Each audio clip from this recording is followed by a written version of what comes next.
and welcome back to the channel. Welcome if you're new here. Today we are back building in Sulani and we are building Squidward's house. If you may have seen from the intro, The Sims recently released 2 new kits for The Sims for SpongeBob's house, and then there's a SpongeBob Kids Room kit, but they are bundled together called the Bikini Bottom Bundle, where you can get both kits for around $10 US, or you can buy the kits separately as well if you don't want to bundle, but it makes more sense to bundle it. But yeah, you can also get the kits separately if you want specific items. But yeah, I thought I would build out Squidward's house.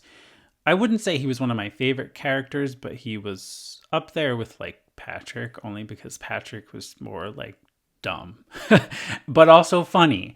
And I grew up with SpongeBob, at least in like my younger years. So I'm very familiar with the show, but it has been a very long time since obviously I've watched it because, you kind of grow out of those things. So I did a little bit of research on Squidward's house. I found a couple of interesting things about it. He did have like a painting area. Of course, there is no clarinet in The Sims 4, but that's like a staple for him.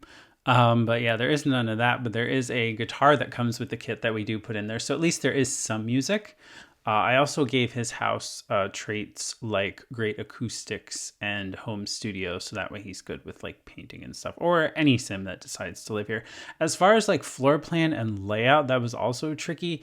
There weren't really too many, obviously there is not a floor plan for the house, so there wasn't really too much of I guess inspiration to draw from. So what they did show online and everything is like his main living area, which you saw a lot on the show. So I tried to recreate that as much as possible.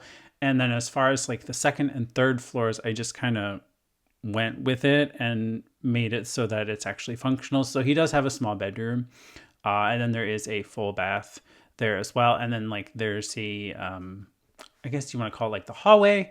That is more of like a little like home office study area bit. And then the third floor is his painting art gallery kind of studio space.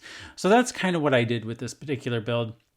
It went together pretty quickly, just figuring out colors and objects. Of course, the furnishings aren't going to be the same, but they only gave you so many, items. So, you know what I mean? Like, I'm not going to have like Squidward's exact like living room furniture or dining room chairs or anything like that. So I just went with what is available in both kits.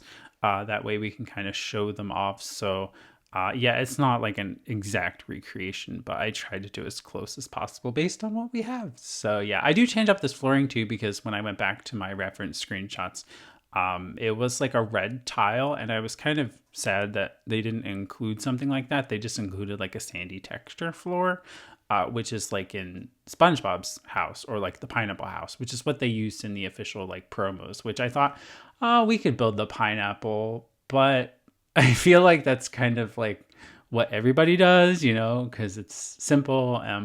I also did try to like sort out the nose on the house, but the roof pieces just wouldn't go high enough. Like I wanted to use like a gable and then draw it up above the other floor, but it just was like max roof peak reached, so I couldn't go any higher and it would just look dumb.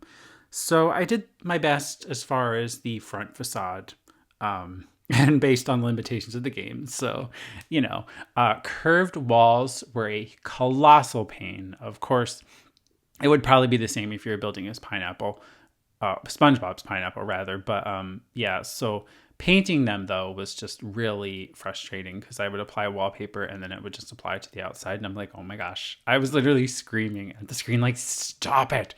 Because I wasn't even like holding the shift key or anything. It was just painting the outside. And then I would paint the outside again and then it would paint the inside. And it was just frustrating. But I thought his bathroom came together pretty cute. There was a reference to like, he has like a tub shower combo and a pink shower curtain, so I made sure to kind of call into that. As far as a bed, he has like a canopy bed, a double canopy bed, I think, but they did not include that, so I just used this bed, which I think is more of like SpongeBob's bed, but it's okay. we just work with what we're given, I guess. And then I did put a dresser in here, and of course, some hanging wall photos. And of course, if you do want to grab this build on the gallery, it is fully functional. I did playtest, so you can. Here is the gallery listing. My EA ID is just TheSimified. I called it 122 Kant Street, which is actually Squidward's street address. So yeah, and it's only 36,046 simoleons, and it just uses the 2 new kits in its base game, so it's pretty simple. I didn't use any other packs or kits. As far as the kits and stuff themselves and the objects, they are very specific. They're very stylized. I think some of the paintings maybe could be reused, but I don't know. I guess it would lend more to the kids room kit, I guess, and having a kids themed bedroom. Some of the objects could be reused for nautical theme builds. You could even maybe do the Krusty Krab if you want. I don't know if we'll do that. Probably not. Because I believe there is another pack coming out, though I think it's just a cast kit, so maybe we won't venture into that because I don't really focus on the cast ones. But yeah, so as far as uses, it's a very limited use case, but I do think some of the items with the kids' room kit are actually pretty nice and could be reused, especially this floor lamp that you see here, like in the yellow and the red. And I use it on a couple of spots, but that could also be reused kind of elsewhere as well, and the bookcase and everything. Like, there are some really nice things, but yeah, it's very limited use as far as what you do. But yeah, I do think some of the items could be useful, especially the doors and the windows. If you're building like a seafood restaurant or something, or, I don't know, you would just have to figure it out and kind of experiment for how you would use these objects. But yeah, as far as just other use cases, probably very limited. But here is the finished build.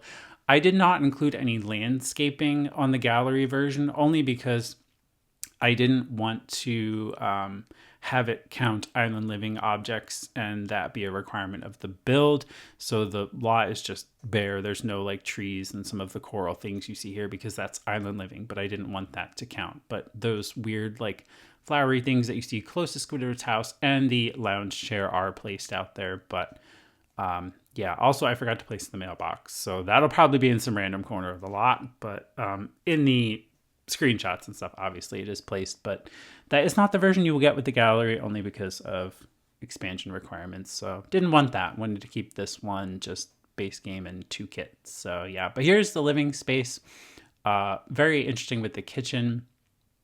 A little bit of overlapping there, but it's okay. It does work. The sink and the stove does work, so that's the most important thing, but obviously there are no other appliances or fixtures or anything. This is the small bathroom, and then we zoom around to the only bedroom of the house. That's the only bathroom as well. And then we move up to the art gallery floor, which is just a giant floor, which has painting and a bunch of different paintings and things scattered around, but it's a really nice build. So I do hope you enjoyed. Make sure to give this a thumbs up if you did, and I do thank you for watching, and I'll see you very soon with another build.